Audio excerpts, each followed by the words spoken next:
Hey, it's Vass here from Aussie RC Playground and welcome to another episode of RC Pit Stop. Today we are in the pits with something a little bit new.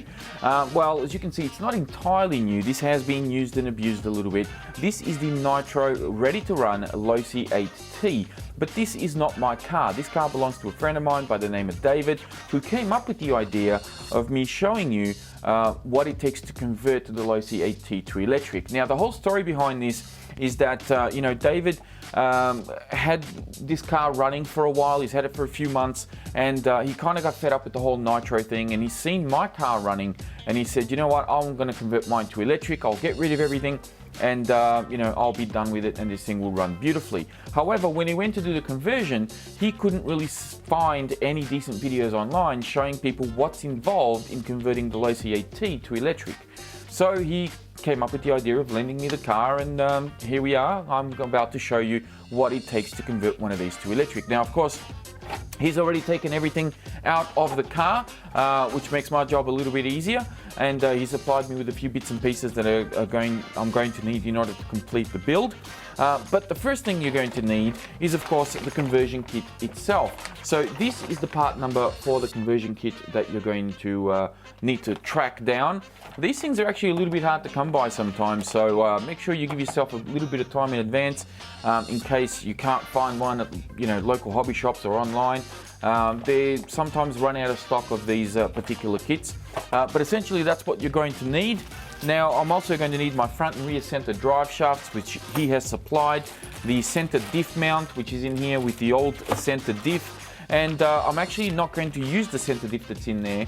I'm going to use a brand new one, and I'm also going to use a metal spur gear. So these are the two part numbers that you're going to need there. Now, in case you miss any of this stuff, I will have all the numbers and everything in the video description down below, so you can go there and check that out in your own time. Now, the kit does come with a spur gear, but it is plastic, and if you're going to be pumping some power through this thing, be prepared, because sometimes those plastic spur gears will strip, as did mine. And I've actually got a metal spur gear in mine now, although I didn't use this particular one. I'm hoping this one works just fine.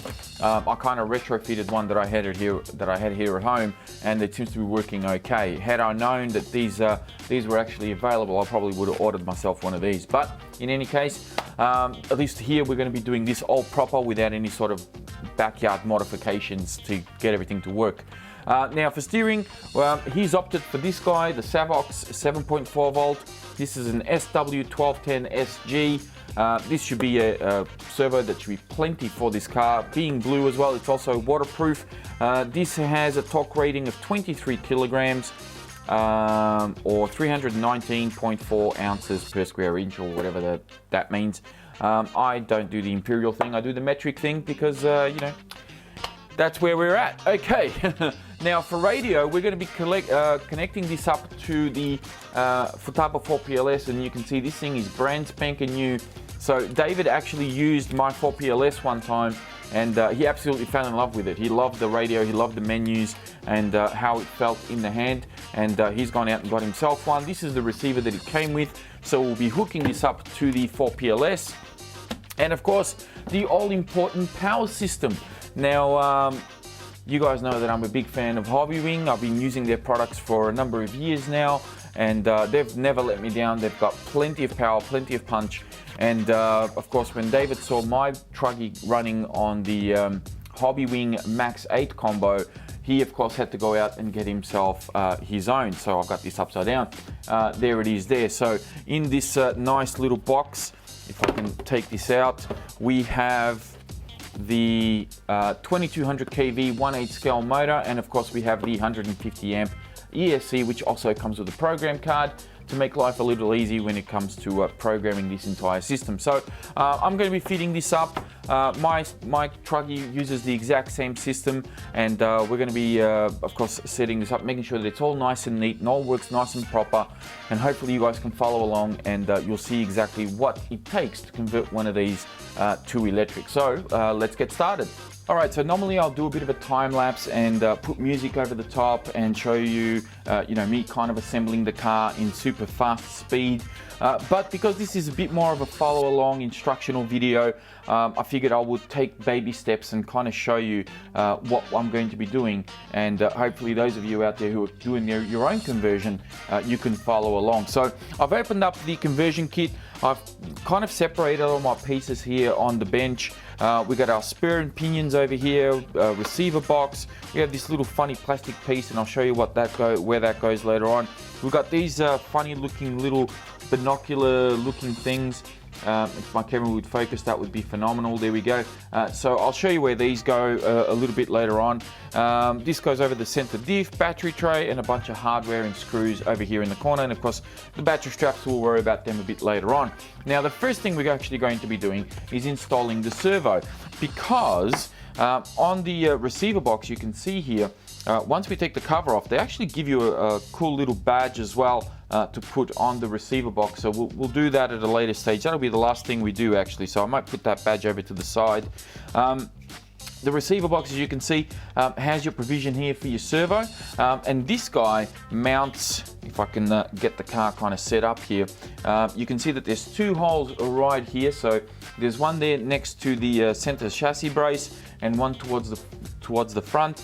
There's two positions here where you can screw that in. So there's one here and one there, and you basically put servo inwards and line it up to those two particular holes, and that's where your receiver box is going to mount. But before we mount it, like I said, we want to install our steering servo while we got everything out of the car to make life a little bit easier. So let's go ahead and do that.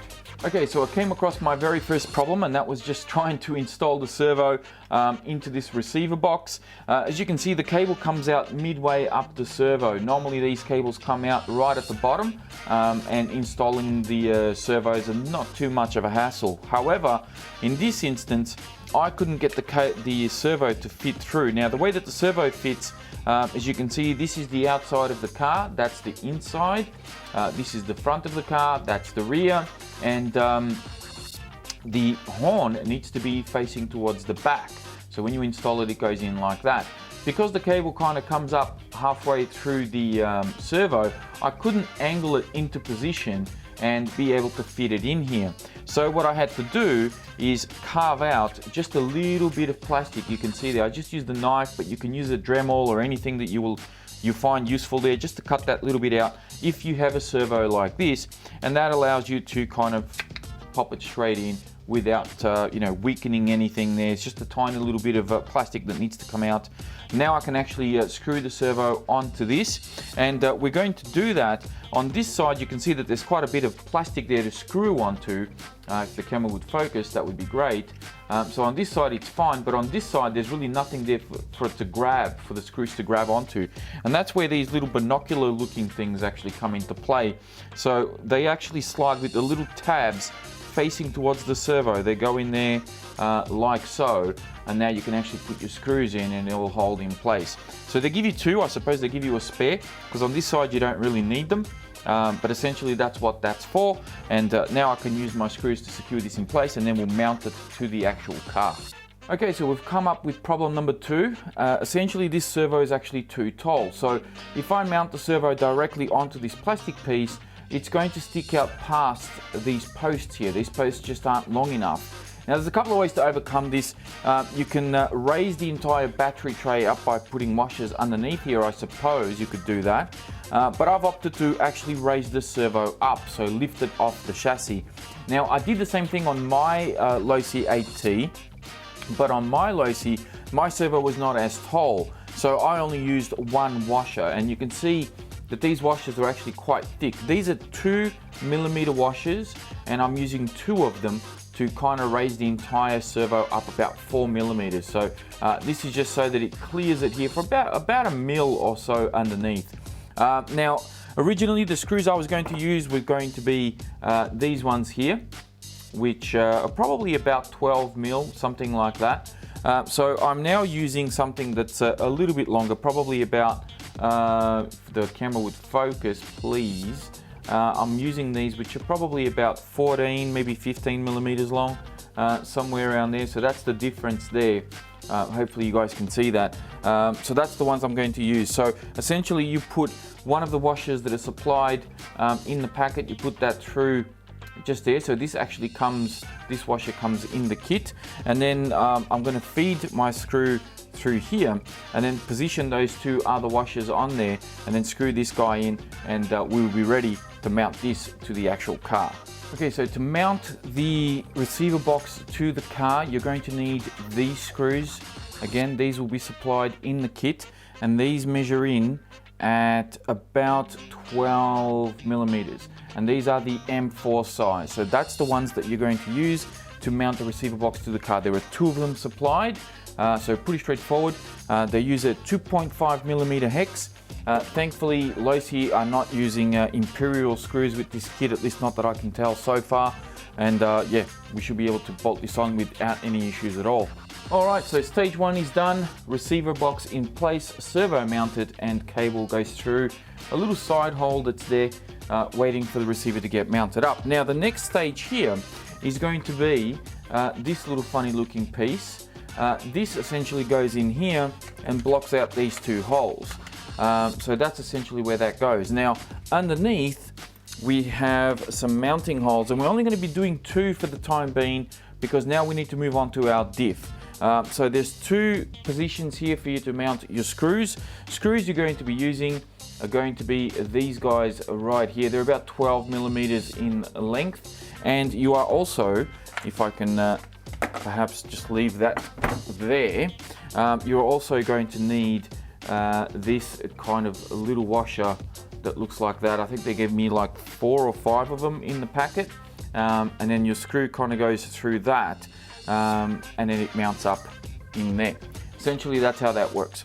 So these are actually Imperial screws. The other ones seem to be metric, but these for some reason are Imperial, so I actually have to use an Imperial bit to screw them on. Just keep that in mind. Alright, let's mount that up and move on to the next stage. Alright, so my center diff has been cleaned out, and in case you're wondering what the center diff in this car looks like, there it is there. That's what this guy looks like now, all nice and clean and ready for some fresh oil. In the center diff we are going to be using this, which is the Losi 10,000 weight center diff oil. There it is there. So we're putting a bit of that in there. Now for those of you who are curious about the rest of the setup of the car, we've got 7,000 weight in the front, 3,000 in the rear, and well, I guess time will tell how this one compares to mine when I actually drive it, which of course you will see in a later video. But for now I'm going to finish installing or finish putting the oil in the center diff, and then I'll show you how to install that into the car. Alright, so this build has had a bit of an interesting turn of events, and that is because, as you can see, I've actually got oil in the center diff, and this guy's actually been sitting around here for about, I would say 3 weeks, almost 4 weeks now, because we've been waiting for some new parts to come in. Why did we need more parts? Well, funny you should ask, because as I was about to finish off that diff and install it into the car, I came across a problem. Now this is a steel Spur Gear that David bought to fit into the car, and as you might be able to see here, this is not fitting correctly. There's an enormous amount of slack here. This is the Outdrive cup that came on that original diff. And I thought, okay, well maybe it's just this Spur Gear. I'll try it on the original Spur Gear that comes in the kit, which comes in 2 parts, so that kind of fits on the back of that. Anyway, went to fit that, and sure enough, same problem. We've got an enormous amount of wobble because this shaft is a lot thinner than the hole that is provided with these Spur Gears. So I thought, hang on, this is really strange because I didn't have this problem when I converted my gas Losi 8T to electric. And as I investigated this a little bit further with David, we found that this Losi's diffs are very different to the diffs that came on my particular trucking.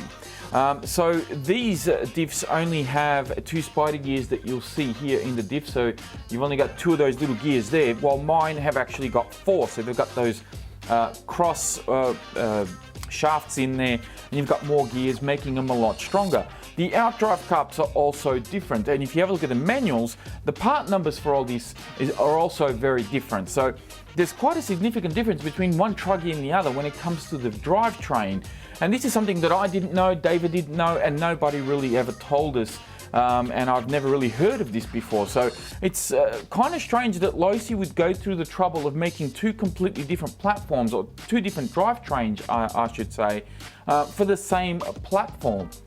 So this is kind of disappointing, because poor old Dave's kind of at a crossroads now. Was he going to dump the project and sort of move on, or was he going to bite the bullet and just, you know, finish it off? You'll need to get the extra parts. And of course, we had to get the extra parts. So what we ended up getting is 3 sets of Outdrive cups, because you're going to need 1 set for the center diff, and we're also going to be swapping out the front and rear diffs as well, because they also only have 2 of these spider gears. So these are the Outdrive cups that you'll need, and as you can see here, they fit and fit into the Spur Gear very, very snugly, the way that it should be. So that is sorted out. Of course, we also had to get extra internal gears for all the diffs. So we've got 1, 2, 3 sets of diff gears in here as well. We also needed to get all new diff cases. So 1, 2, 3 brand new diff cases, because these diff cases are a little bit smaller and they do not allow you to put 4 spider gears in them. So that had to be changed. And then of course the Outdrive gears for the front and rear diffs also had to come along and be part of the game. So here they are. We're going to be installing those in there as well. So that's the other Outdrive cup. So we got all 3 brand new diffs, 3 sets of Outdrives. We don't really need to swap out the Outdrives that come from the front and rear diffs. Those can actually stay the same. I believe these are actually the same part number that was on my particular Losi, or something along those lines. I can't remember, don't quote me on it, but I do remember in coming to the conclusion that we didn't need to swap these out, both the front and rear. So those can stay as they are. And that's pretty much it. We also got some fresh oil, so we're going to be using, I think we're going to be using 5,000 diff oil in the front. We're going to be putting 3,000 in the rear, because of course now I'm going to be rebuilding all new diffs. So this is kind of turned into a much bigger project and a much more expensive project, unfortunately. And I guess it's a lesson learned for everybody that's watching this. You know, if you do have one of these Losi truggies and you find yourself wanting to convert to electric, you might find yourself in a little bit of trouble, because the amount of money and time that's going to take to kind of rebuild all 3 diffs, get all these Outdrives and everything, may just not be worth it at the end of the day. But because we were at a crossroads, David made the call and he said, "No, let's finish it." So here we are going to finish this build. So now I'm going to have to crack open all these packets. I'm going to have to build all these diffs and put all the relevant oils in them, and just continue on from there. So when I get something built up, I'll come back and I'll show you where we're at there. Alright, so there we go. We are now at the tail end of this build. As you can see, my front, center and rear diffs have been installed. Everything is running super smooth. I'm very impressed with how this is working so far. And of course, now the next stage is to install the battery tray, move on to the electrics, and we should be pretty much on the home stretch. Now, just a quick sort of recap on what I had to do with these diffs. First of all, you have to separate all of this section from the chassis itself. You'll see here that the diff housings come through the chassis, and that means that you can't just undo a few screws on the front or the rear of the car and get access to your diffs. You have to pull the whole thing apart. So normally with some of the more modern chassis, you'll see that there's actually a bulge to allow for the diffs to sit as low as possible, obviously to give you the best center of gravity. But Losi have actually gone a different route here, and they've made the diff housings come through the chassis. So there is a bit of disassembly to be done in order for you to access your diffs, which is a bit of a shame, because you know I see this as being a racing platform, and you'd expect it to have quick access to certain components, your diffs being one of them. Center diff is pretty easy. There's only 4 screws underneath for you to undo, and you can pop this out, take 4 screws on top if you want to, and take those out. So that usually, that's not an issue. It's just your front and rear diffs that are a problem. Now, a couple of things to take note of. Of course, I had to disassemble the diffs in order to get the bearings that kind of sit in here. So I had to take the diffs apart, and you can see this one's still a little bit oily. Now this is the front diff. The rear diff actually looks a little bit different. So you can see here that the rear diff actually has the gears facing outwards. And that is because the shaft, the center shaft that goes towards the rear diff actually sits off center. It sits off to, I suppose you'd say, the left-hand side if you're standing in front of the car, and the right-hand side if you're standing behind the car. So this obviously works a little bit different. So I had to disassemble these to get the bearings out. And initially I was going to just replace the new diffs with the new gears and leave these input gears in, these little input pinions, which actually sit in here, and that's where your outdrive cups on both front and rear diffs kind of hold on to.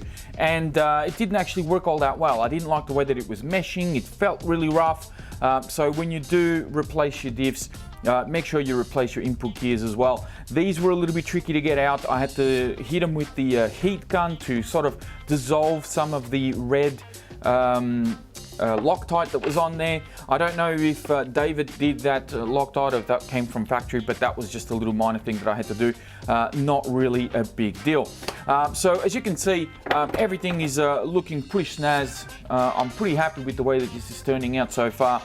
Aluminium servo horn, which is going to be a nice little gift there for David. That's one of mine that I'll be giving to him, simply because the stock servo horn has a completely different spline, and you know, these Losi cars, they come with these Spectrum, I think they're Spectrum servos initially, and I think they're a 23 tooth or 24 tooth or something like that. Anyway, these new servos, they're a 25 tooth spline where you have to mount your servo horn, so of course I had to replace that. And as you can see, it's working just fine. The actual servo arm that goes all the way to the steering assembly here is actually fairly straight, even though we've raised the servo up quite a bit. So now the next stage here is to, of course, install the battery tray.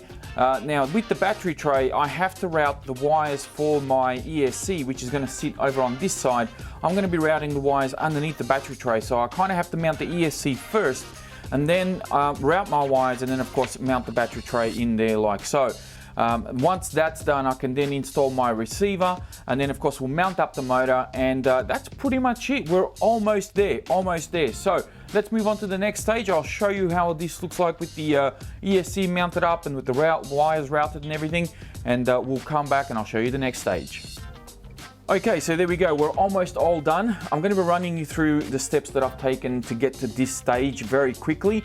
So essentially, I ran my cable for my ESC underneath the battery tray, and it obviously comes out into the receiver box over here. There's a little slot on the bottom there for that to happen. I've got my ESC mounted up with some double-sided tape as well as a zip tie to make sure that that doesn't come off. And I've also got some double-sided tape on the on and off switch there, which is mounted directly to the chassis. Now, Dave has asked to use XT90 connectors instead of the Deans, so I cut off the Deans and mounted up some XT90 plugs because of course he's using these Turnigy graphene batteries, which have already come with XT90s, so it kind of makes sense to go for the bigger plugs. I've got that strapped nice and tight in there and ready to power up. Now on the opposite side, we have the receiver here, which kind of needs to be mounted up. I'll do that in a second. We've got our motor mounted up with a 15 tooth pinion gear, and of course I've got a little zip tie back here just to keep the cables nice and low so they're not rubbing on the body when we put the body on. Now, a couple of things to note when mounting up this motor. The motor itself actually has a few holes on there for you to choose whether you want to use an M3 or an M4 screw. I opted for the M4s, and these screws are not included with the kit, nor are they included with the Hobbywing combo, so you'll need to source these yourself. I was lucky enough to have some stainless steel ones here, which I was able to use to mount up the motor, but as you can see, it's on there nice and snug, and of course I got my gear mesh done right, so this will work perfectly. Now you'll notice that I've taken the wheels and tires off, and that is because we're going to be calibrating the ESC so that it knows exactly where neutral is, forward and reverse as well on the remote that we're going to be using. This is something that you basically need to do every time you swap out a radio on a car. You need to calibrate the ESC to that radio, or if you change out the ESC, make sure you calibrate it to the current radio that you have, just so the ESC knows where all those points are: neutral, forward, and of course reverse. Now the Hobbywing calibration is actually done very, very easy, and they're all pretty much the same as long as they're a hobby wing. The calibration method is almost exactly the same as far as I'm aware. So next to the on button, there is a little set button right there. This will take you into the menu system if you ever need to navigate the menus without the program card.